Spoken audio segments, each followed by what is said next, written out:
పిల్లలున్న తల్లిదండ్రులకి అత్యంత భయంకరమైన పొజిషన్‌లో ఏం జరుగుద్దంటే, పిల్లల్ని ఏదైనా ఫంక్షన్‌కి తీసుకెళ్ళినా, ఏదైనా మంచి చోటుకి తీసుకెళ్ళినా, వీళ్ళు చూసి దిష్టి పెట్టడం వలన వాళ్ళ ఇంటికి రావడంగానే నీరసం అయిపోవటము, ఫ్యూచర్‌లో చాలా ఇబ్బందులు ఏర్పడటము, అనారోగ్యాలు ఇలాంటి చాలా ప్రమాదాలు ఏర్పడతాయి. దానికోసము పిల్లల్ని బయటికి తీసుకెళ్ళేటప్పుడు వాళ్ళ జేబులో 3 గార్లిక్ అంటే వెల్లుల్లి రెబ్బలు, 3 మిరియాపు గింజలు వాళ్ళ జేబులో పెట్టాలి. ఇంట్లోకి వచ్చినప్పుడు ఇంట్లోకి రాకముందే గేట్ బయట పడేయొచ్చు.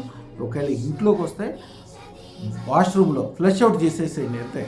వాళ్ళకి అలాంటి ఇబ్బంది ఎప్పటికీ రాదు.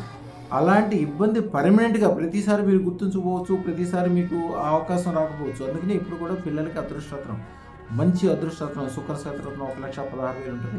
అలా అది ఏయటం వలన ఏంటంటే, పిల్లల కోసం మీరు ఎంత ఖర్చు పెడతారో, ఏం చేస్తారో, వాళ్ళ బాగోగులు ఏమో చూసుకుంటారో ఏమో మీకు తెలవదు. అంటే అన్నీ మీ చేతుల్లో ఉండవు. ఆరోగ్యం చేతుల్లో ఉండదు. వాళ్ళ తెలివితేటలు, బుద్ధి ఇవన్నీ కూడా మన చేతిలో ఉండవు. అన్ని లాభాలు, అన్ని చేతులు, అన్ని రకాల వ్యాపార వ్యవహారాలు, గొప్పతనం అన్నీ కూడా అపవారి చేతిలో ఉండదు. కాబట్టి అదృష్టరత్నం పెట్టుకోగానే వాళ్ళకి విపరీతమైన పాజిటివ్నెస్ కలగడం వలన వాళ్ళకు ఒక గ్యారంటీ. మీరు ఈ మనసులో ఏదనుకుంటారో, వీడు కలెక్షన్ చేద్దాం అనుకుంటారో, బిజినెస్ చేద్దాం అనుకుంటారో, వ్యాపారవేత్తం చేద్దాం అనుకుంటున్నారో, మీరు ఏదైతే అనుకుంటారో దానికి 100 రెట్లు ఏదైతే బెటర్ ఉంటుందో అమ్మవారు ఆ మార్గం చూపించి ఆ మార్గంలో తీసుకెళ్తుంది.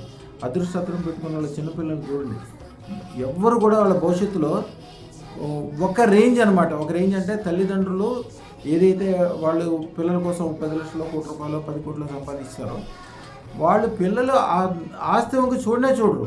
ఎందుకంటే వాళ్ళు సంపాదించేది దీనికంటే కనీసం 100 రెట్లు ఎక్కువ ఉంటుంది. తల్లిదండ్రుల సంపాదన కంటే పిల్లల రేట్లు ఎక్కువ ఉండాలి. మేము కూడా ఎప్పుడు చెప్తాం, మీ పిల్లలకి ఎప్పుడు కూడా మీరు వాళ్ళ కోసం ఆస్తి కాదు, మీరు సంపాదించిన ఆస్తిని మీరు ఎంజాయ్ చేయండి. మీ పిల్లలకి అదృష్టం ఇవ్వండి.